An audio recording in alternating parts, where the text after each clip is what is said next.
Il ne te contacte plus, tu n'as plus du tout de nouvelles. Tu ne sais pas si tu dois faire quelque chose ou pas.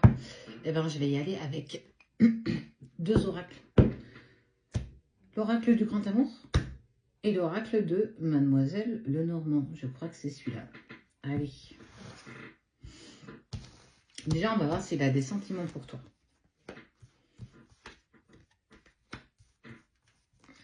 Il y a eu beaucoup de jalousie dans votre couple. Toi, lui, et en fait, il est venu mettre un peu de distance.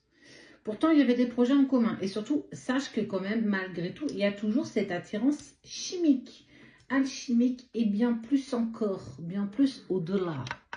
Au-delà. Il y a eu de la trahison et il s'est clairement égaré.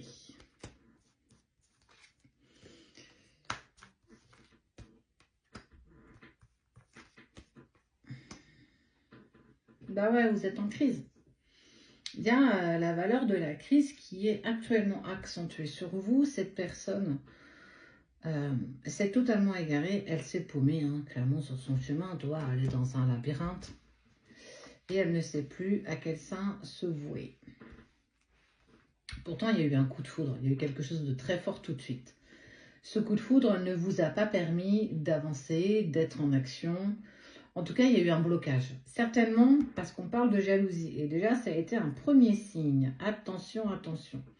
Soit toi, soit lui. Il y a eu trop de possession dans votre couple. Et ça a créé la trahison. Alors, pas la tromperie, attention. Je parle de trahison.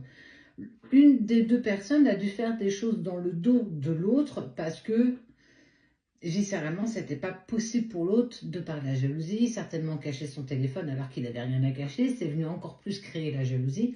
Il y a eu en tout cas cette dissonance entre vous deux. Et oui, vous êtes en crise. Ça, c'est là, c'est présent. Mais on te dit que tout ça n'est qu'une illusion parce qu'il t'aime encore. On parle toujours et encore d'amour. Cette séparation n'est qu'une illusion. L'harmonie, ok ? Donc là, on est très clair déjà sur les sentiments qu'il ou elle a encore et toujours pour toi. Faire attention à la jalousie, ça n'a strictement rien à faire dans un couple et surtout pas dans le tien. Si tu peux essayer d'apaiser ça, je te le souhaite. Toi ou l'autre, hein, bien entendu.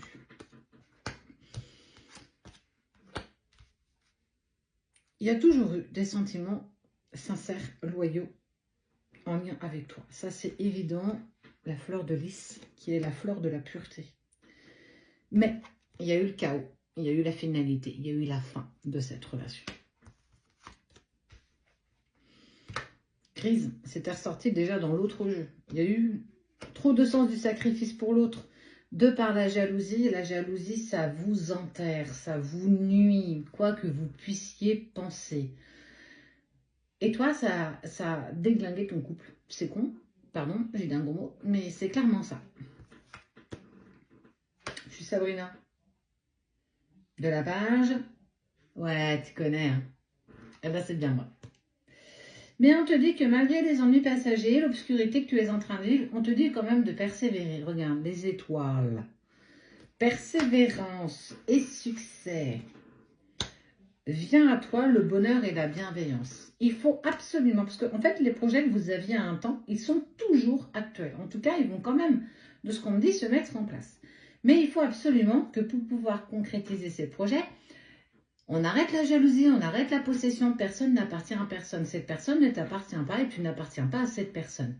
Vous êtes liés par l'amour, mais rien de plus.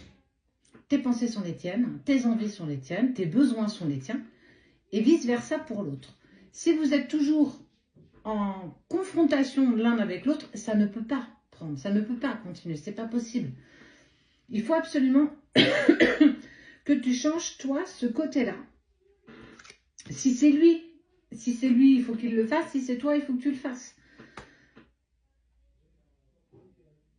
Tu peux récolter ce que tu as semé, mais fais attention parce que vous pourrissez l'un et l'autre quelque part par vos doutes et par vos peurs profondes, certainement d'anciennes relations, d'un passé.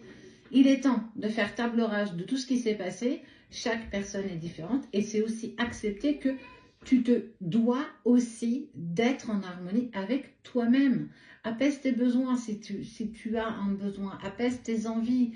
tes désirs, mais aussi tes parts d'ombre. Et vous pourrez avancer dans de bonnes directions, toi et cette personne. Donc, oui, tu n'as pas de nouvelles parce que certainement, tu as dû, et ne me dis pas le contraire, tu as peut-être dû envoyer trop de messages, être trop insistant ou insistante, trop dans l'attente. Et il faut savoir que quelle que soit la relation, on ressent des choses. L'énergie est dans chaque être humain, toi comme la personne que tu aimes, mais comme avec tes amis. Quand quelqu'un a une mauvaise humeur, on rentre dans la pièce, punaise, on la sent, hein, la mauvaise humeur, et on sent que l'ambiance a déplombé. Pourquoi on dit plombé? Ça descend, le taux vibratoire descend. Donc il te ressent, ne dis pas qu'il ne te ressent pas, ça n'a rien à voir avec des relations sacrées, il faut absolument que tu apaises cette partie de toi pour pouvoir repartir, parce que vous avez cette chance de pouvoir repartir dans le bon sens, mais il faut que tu saisisses cette chance. Si tu ne le fais pas, tu ne pourras pas. Je ne dis pas que tout est de ta faute, attention, il y a aussi, chaque personne a son degré aussi de ce qui s'est passé. Mais si toi, à ton niveau, tu peux changer des choses déjà en toi, c'est déjà quelque chose de très bien. Mais ne te sacrifie pour l'autre, ne te sacrifie plus pour l'autre, sois la personne plus prioritaire dans ta vie. Quoi qu'il en soit, ça se met en place pour toi malgré tout.